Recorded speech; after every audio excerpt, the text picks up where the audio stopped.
15절 보겠습니다.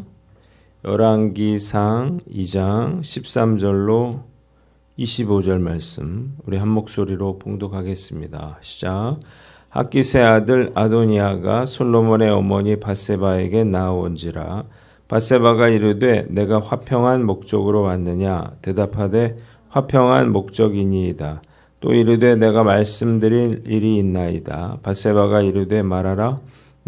그가 이르되 당신도 아시는 바이거니와 이 왕위는 내 것이었고 온 이스라엘은 다 얼굴을 내게로 향하여 왕으로 삼으려 하였는데 그 왕권이 돌아가 내 아우의 것이 되었음은 여호와께로 말미암음이니라. 이제 내가 한 가지 소원을 당신에게 구하오니 내 청을 거절하지 마옵소서. 밧세바가 이르되 말하라. 그가 이르되 청하건대 솔로몬 왕에게 말씀하여 그가 수남 여자 아비삭을 내게 주어 아내를 삼게 하소서. 왕이 당신의 청을 거절하지 아니하리이다. 밧세바가 이르되 좋다. 내가 너를 위하여 왕께 말하리라. 밧세바가 이에 아도니아를 위하여 말하려고 솔로몬 왕에게 이르니 왕이 일어나 영접하여 절한 후에 다시 왕좌에 앉고 그의 어머니를 위하여 자리를 베푸니 그가 그의 오른쪽에 앉는지라. 밧세바가 이르되 내가 한 가지 작은 일로 왕께 구하오니 내 청을 거절하지 마소서. 왕이 대답하되 내 어머니여 구하소서. 내가 어머니의 청을 거절하지 아니하리이다. 이르되 청하건대 수넴 여자 아비삭을 아도니아에게 주어 아내로 삼게 하소서. 솔로몬 왕이 그의 어머니에게 대답하여 이르되 어찌하여 아도니아를 위하여 수넴 여자 아비삭을 구하시나이까. 그는 나의 형이오니 그를 위하여 왕권도 구하옵소서. 그뿐 아니라 제사장 아비아달과 수르야의 아들 요압을 위해서도 구하옵소서 하고 요압을 두고 맹세하여 이르되 아도니아가 이런 말을 하였은즉 그의 생명을 잃지 아니하면 하나님은 내게 벌 위에 벌을 내리심이 마땅하니이다. 그러므로 이제 나를 세워 내 아버지 다윗의 왕위에 오르게 하시고 허락하신 말씀대로 나를 위하여 집을 세우신 여호와께서 살아계심을 두고 맹세하노니 아도니아는 오늘 죽임을 당하리라 하고 여호야다의 아들 브나야를 보내매 그가 아도니아를 쳐서 죽였더라. 아멘. 오늘은 열왕기상 2장 말씀을 가지고 탄론한 야욕이라고 하는 제목으로 묵상 나눔하도록 하겠습니다. 오늘 본문은 두 가지로 나눠서 우리가 생각해 봅니다. 먼저 13절로 18절 말씀인데 17절을 보겠습니다. 한번 따라해 봅시다. 수넴 여자 아비삭을 내게 주어 아내를 삼게 하소서. 아도니아가 밧세바를 찾아왔어요. 그래서 먼저 15절 부당함을 호소하고 토로하고 있습니다. 아도니아가 찾아왔어요. 그래서 밧세바가 그에게 내가 좋은 일로 왔느냐 그렇게 물어요. 스스로 왕이 되려고 했다가 솔로몬에 의해서 죽을 뻔했던 이 아도니아의 방문이 의아했기 때문인데 그러자 아도니아는 자신이 좋은 일로 왔다 그렇게 말을 했습니다. 그러면서 밧세바에게 자신이 당한 부당함을 토로합니다. 첫째, 솔로몬의 왕위가 원래는 자신의 것이었다는 거죠.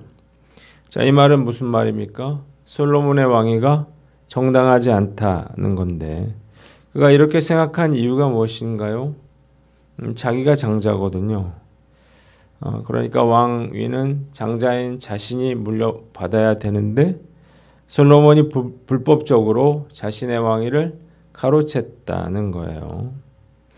그러나 사실은 무엇이었나요? 솔로몬은 합당한 절차에 의해서 공식적으로 왕위에 올랐습니다. 둘째로 그는 온 이스라엘이 자기를 왕으로 삼으려 했다 이렇게 주장을 했는데 이것도 사실이 아니죠. 반역에 참여한 사람들은 일부에 불과했고 대다수의 백성들은 온 땅이 진동할 만큼 솔로몬을 지지했습니다. 셋째로 이 일이 여호와로 인한 말미암은 일이다 이렇게 말을 했는데 이 말은 겉으로 볼 때는 하나님을 인정하는 것처럼 보입니다. 그러나 사실은 그렇지 않죠. 여전히 그는 솔로몬을 왕으로 인정하지 않고 있기 때문이에요. 아도니아가 이런 억지 주장을 한 이유가 무엇인가요? 밧세바로 하여금 자신의 요구를 거절하지 못하도록 하기 위해서예요. 그래서 그는 16절로 17절에 아비삭을 아내로 삼게 해줄 것을 요청합니다. 한 가지 소원이 있다는 거예요. 그래서 말해보라 그랬더니 밧세바로 하여금 솔로몬에게 말해서 그 수냄 여자 아비삭을 자신에게 주어 자기 아내로 삼게 해달라는 것입니다. 그러면서 솔로몬이 밧세바의 청을 거절하지 않을 거라 이렇게 말을 합니다. 자, 그가 아비삭을 달라고 한 이유가 무엇인가요? 우리가 아비삭이 누구예요? 다윗이 그 나이가 들어서 이제 몸의 온도가 이제 내려가게 되자 신하들이 젊은 여인 아리따운 여자 하나를 이제 후궁으로 삼게 해줬잖아요. 그런데 다윗이 어떻게 했습니까?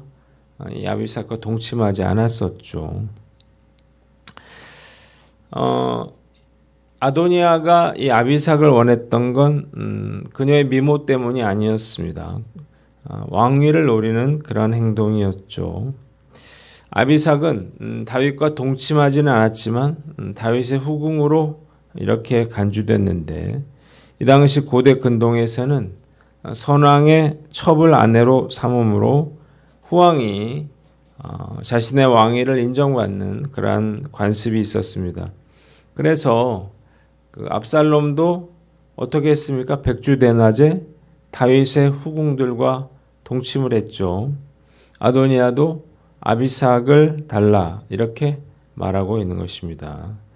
아도니아의 이 관계가 먹혀들었습니다. 아도니아의 부탁을 들어줄 리가 없죠. 호의가 있을 리가 만무한데 밧세바가 그의 청을 들어주겠다 이렇게 말하고 있는 것입니다.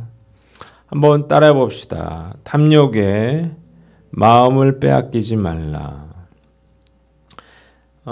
아비삭을 달라 이렇게 요청하는 아도니아의 모습은 사람의 욕심이라고 하는 것이 얼마나 사람을 어리석게 만드는지를 잘 보여주고 있습니다. 그는 목숨을 건 그러한 도박을 시작했습니다. 그는 이 솔로몬에게 살려달라고 제단 뿔을 잡고 그 애걸하던 그런 아도니아가 아니었습니다. 금세 감사함을 잃어버렸어요. 그리고 부당하다는 생각을 하게 됩니다. 이유가 무엇인가요? 시간이 흐르면서 욕심이 그를 사로잡았기 때문이에요. 솔로몬이 뭐라고 경고했습니까?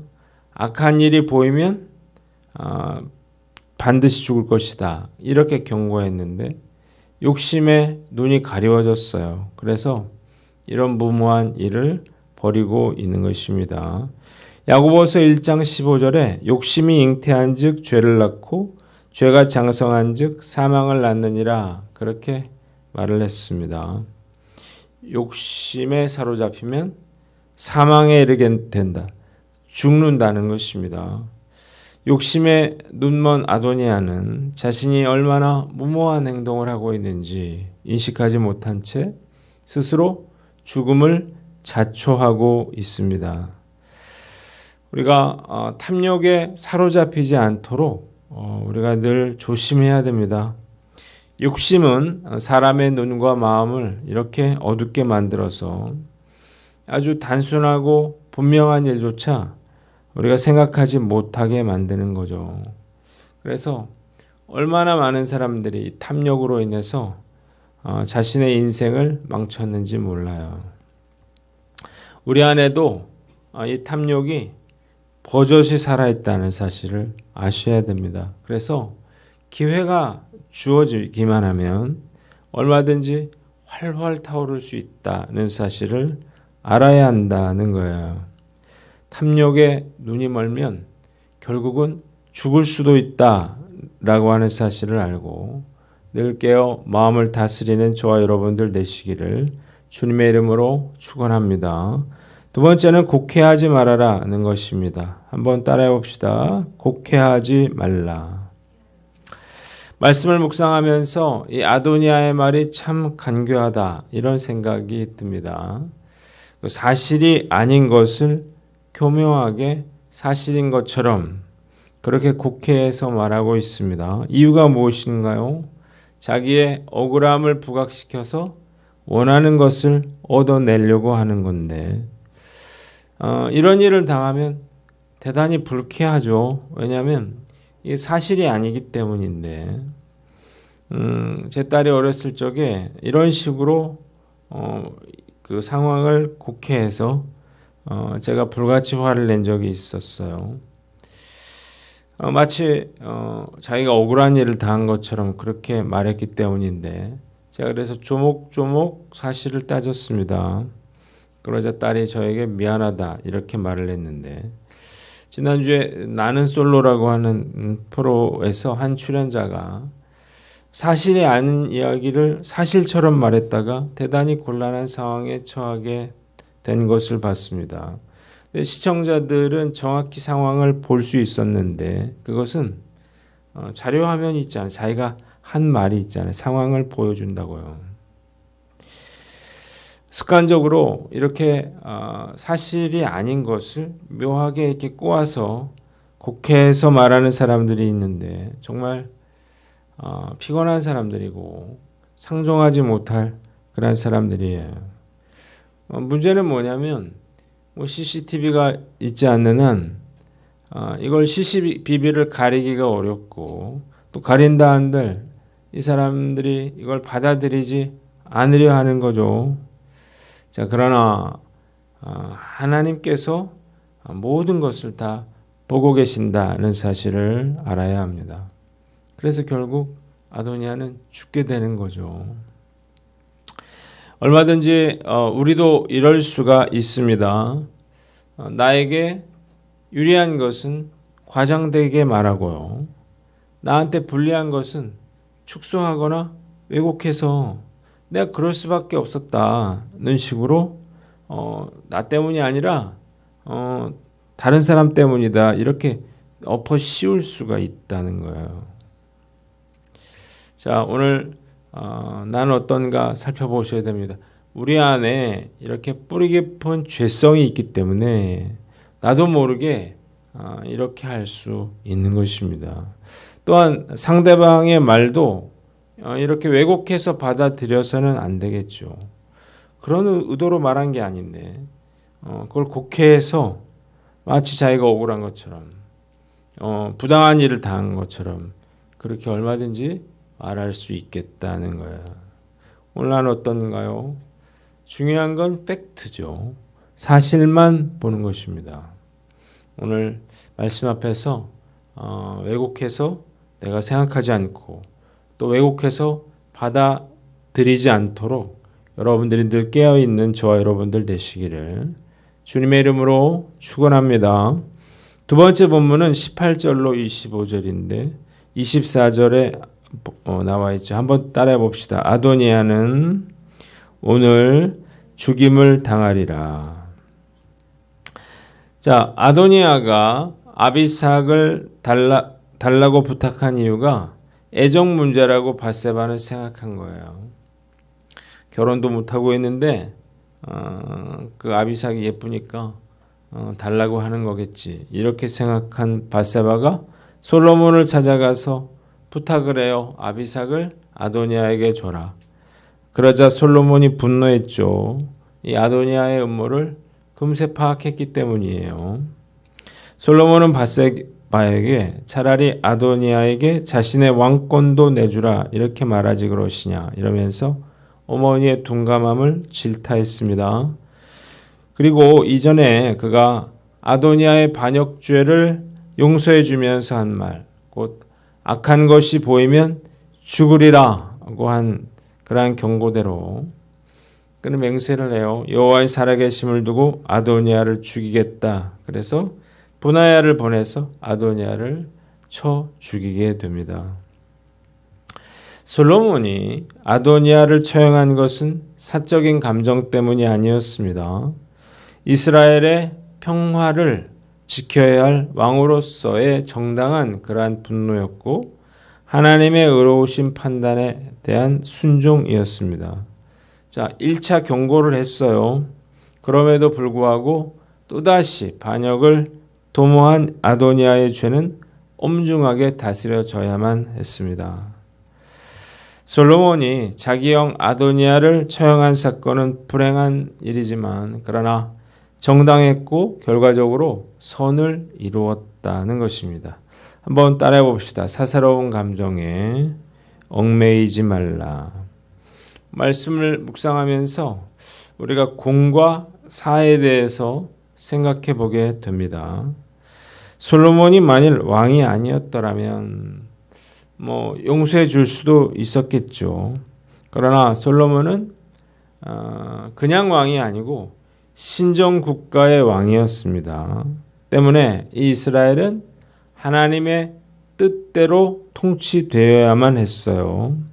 그래서 솔로몬은 하나님 대신 이 아도니아를 심판할 수밖에 없었던 것입니다.